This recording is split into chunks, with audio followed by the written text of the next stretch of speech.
Hey, what's up you guys, and welcome back to my channel. Or if it's your first time watching, make sure you click that subscribe button if you haven't done so already. I really hope you enjoyed this video as well as my channel, because today we're going to be talking about how I got hired at Sephora. So this has been one of the questions that I've been asked the most since I moved out to LA, because everybody found out that I work at Sephora now. So a lot of my friends and a lot of people on Instagram ask me like, how do you like Sephora? What is the hiring process? What questions that should I know about, etc. And so today I decided to film a video for you guys. So with that being said, let's just go ahead and get started. So the first question a lot of you might be asking, or something that you should really ask yourself, is why are you interested in working at Sephora? So the reason I'm interested in working at Sephora, well, first off, I was shopping religiously at Sephora, guys, and if this tells you anything, I'm literally VIB Rouge until the end of 2018, so 2019. So that's just how much I shop at Sephora. I'm always there. Second off, I just graduated college, but on top of that, I've never had a retail job before this. All my past experiences have been working at a spa as a receptionist and my fashion design internship. However, it was never retail. I was never selling. So given that I did graduate with a fashion degree, I needed retail experience in order to get hired. That's just a fact. Obviously, Neiman's and Saks would never look at me because I have no retail experience. So I knew that I needed to apply at smaller retailers, like Ulta, Target, stuff like that. That's retail, but not, you know, it's not Neiman's, it's not Saks. You're not working with designer stuff. Moving to LA,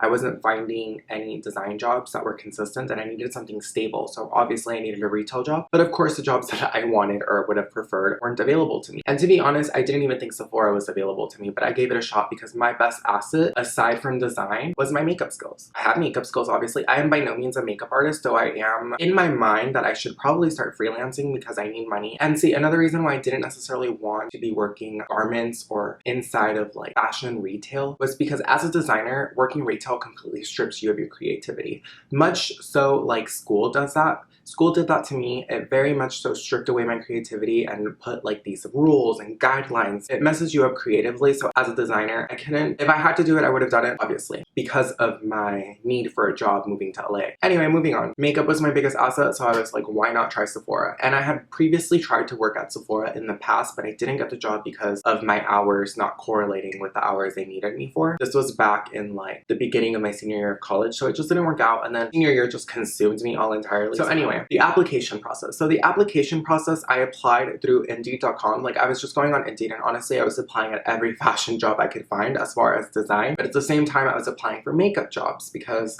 like I said, that was my second biggest asset. So I applied to Indeed.com, went on the Sephora website, applied. I applied at like 10 different Sephora guys. No joke, I was applying for anything. So my first attempt was actually in Santa Monica. So at Santa Monica, I did do a group interview, but they were looking for skin consultants, and they weren't really looking for makeup consultants, and they weren't necessarily looking for cashier positions. Like I said, no big deal. I just didn't get the job, and on top of that, I didn't feel like me and the manager really connected. This was like a group of 6 of us. I just felt like there were so many of us that I couldn't really connect with the manager, and so it didn't work out, which is fine. So then I applied at the Sephora I work at now. I did the application. It took about a week before they got back to me, and so they called me. They just said I had an interview. It would be a group interview. Keep in mind that your first interview at Sephora will probably be a group interview, so be prepared for that. So they had scheduled me like a week before, so a week later I go into my interview, and to my surprise, it wasn't a big group like I was used to. So in Texas, I interviewed with 6 people. Santa Monica, I interviewed with 6 people. This time it was just me and another girl. So that kind of made me a little bit more nervous because that immediately makes the interview a little bit more intimate for a first interview. But at the same time, the pros to that is that if your only competition is one other person, you have better odds of like standing out. So I was like, okay, I got this. So I went to the interview, and the way I was dressed, guys, I was very much so like I am now, just some bronzer, my eyebrows, a little bit of lip tint. This is just a lip balm. It was very natural. As far as what I was wearing light wash skinny jeans rolled up with some black Vans. I was wearing a peach t-shirt and a leather jacket. I was very casual. It was very streetwear. I was very trendy. I kept it natural because before at the other Sephora, I had gone full face, and I felt like it's off-putting as far as your first time meeting someone. I think if you're a girl, you should definitely go full face. Being that I'm a guy,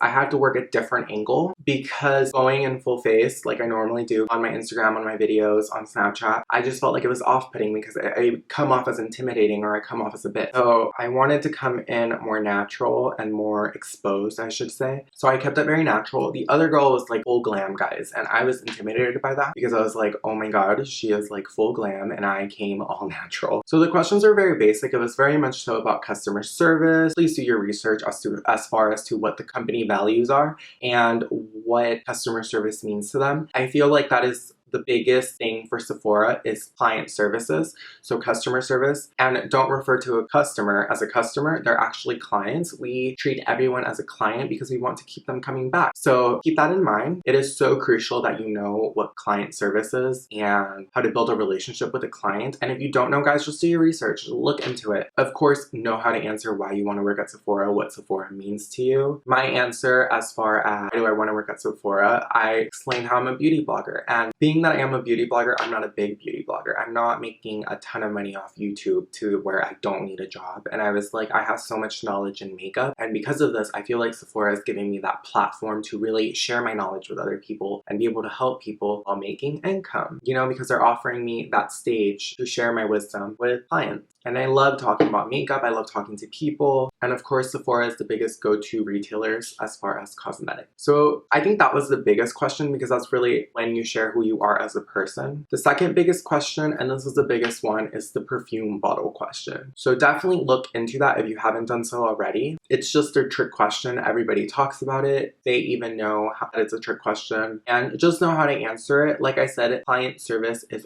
100% a big thing for Sephora. So that's basically me giving you the answer. So I did that interview. We wrapped up. It took about 30 minutes. We were just sitting outside. We were just chatting. It was very much just getting to know each other and of course like asking professional questions, asking your background. Name one time where you had to do leadership skills, one time where you had to be responsible, stuff like that. Your basic interview questions as far as a job. So just look at those. Use websites like Glassdoor, which do offer interview questions. I know I did before I did an interview just because I wanted to make sure that I would answer them correctly. So I left Sephora, got an oil change, and in the middle of that oil change, it hadn't even been an hour, I got a call saying that I had my second interview for the next day. And so I was so ecstatic because that was the fastest they've called, like any Sephora interview I've done has called me back. And I remember in Texas, the interview process was a whole month long. So they wanted me back the next day. So I was like, okay, like I'll be there. So the second interview was with the store director. Very, very, very similar questions as the first one. Be prepared to answer those same questions with a different person. However, in my case, it was very much so like a one-on-one talking about each other. She was explaining to me who she is, her background. I was explaining who I am, my background, my goals, my future. Be prepared to answer where do you see yourself in 5 years? Where do you see yourself in 10 years? Or is very big on growing together as a company. So those questions are crucial. In my case, 5 years from then, I told her, I was very like direct. I was like, I would love to stay with Sephora 5 years from now as my stable job. But at the same time, I want to be able to have those, you know, a design gig because at the end of the day, I'm a fashion designer. But I want to be able to grow within Sephora because I want this to be my stable job. I told her that and that was my question. I'm just giving you an example. I don't know how impressed she was with me, but I mean, I'm going to assume it was a good answer because I got the job. But like I said, the second interview was very much so just getting to know each other, vibing. A lot of times when you interview with people, it's very much so, do y'all get along and do I want to hire this person? I'm sure that's what they're thinking. And so if you go in there being a negative Nancy, you're probably not going to get a job. I am naturally bubbly when I really get comfortable. So it wasn't difficult for me once I got comfortable. And after having interviewed with different Sephoras in this one, I was very much so like comfortable. I was very natural as opposed to like being a robot and like answering whatever I read online. Being at Sephora, think about how Sephora reacts when you walk in the door. It's very much so like, hi, welcome to Sephora, or hey doll, how are you doing? Are you doing okay? Do you need any help with that? Very much so bubbly, open. And that was my client service voice, which by the way is like a completely different person. Like sometimes I'm asking people things and I'm like, who was that? Because I'm so introverted, but being at Sephora, I have to be extroverted, which is totally fine. I left that interview. It took about 45 minutes to an hour. My first interview was on Tuesday, second interview Wednesday. And by Thursday or Friday, I got a call at about 7 p.m. and they were just what they were offering me. And of course I accepted because I'm currently working at Sephora. So I started off as cashier. So keep in mind that when you're applying at Sephora, you're probably going to start off as seasonal cashier. Mostly everyone starts off as seasonal cashier, so don't be discouraged. Another crucial fun fact about me getting hired at Sephora, my store director actually told me this a couple weeks after I got hired, was that the regional director, the regional manager, or something in HR was actually wanted me for makeup consultant from the get-go. And ultimately, they didn't even offer that for me, but whoever that person was did want me for that because they saw my YouTube. So if you do have social media or you do have a YouTube channel, definitely add that on your resume. Moving forward, after the holiday season was over, they did like what they had to offer and offered me to stay. So one of our chats before they offered me the job, they did casually would ask me like, how do you feel about color? How do you feel about skin? How do you feel about fragrance? Sephora has 3 worlds: color, skincare, and fragrance. Of course, I was like, I would love to be in color, even though at first I was kind of hesitant just because I was a little bit overwhelmed because I hadn't had any training. So for them to like throw me into color, I was kind of like, oh my god, what do I do? I got extremely comfortable real quick, but ultimately I would love to be certified by Sephora and be able to do the custom makeovers within Sephora. Right now, I can only recommend products. I can do minis, but I can't do a full face on clients. So I would ultimately love to be doing that. So overall, I'm happy working at Sephora. It's a great place to work if you love makeup, you love skincare, if you love fragrance. At my Sephora location, my cast is very friendly. It very much so feels like a family because we're just so small. The energy is great. Every time I go, I'm never like, ugh, work. Well, anyway, that is how I started working at Sephora and how I stayed working at Sephora. So I hope this video worked out for you guys. With that being said, guys, that basically concludes today's video. If you have any questions for me, make sure you leave it down in the comments below. Don't forget to click that subscribe button and make sure you give this video a thumbs up. And until next time, guys, DGAFpanda out.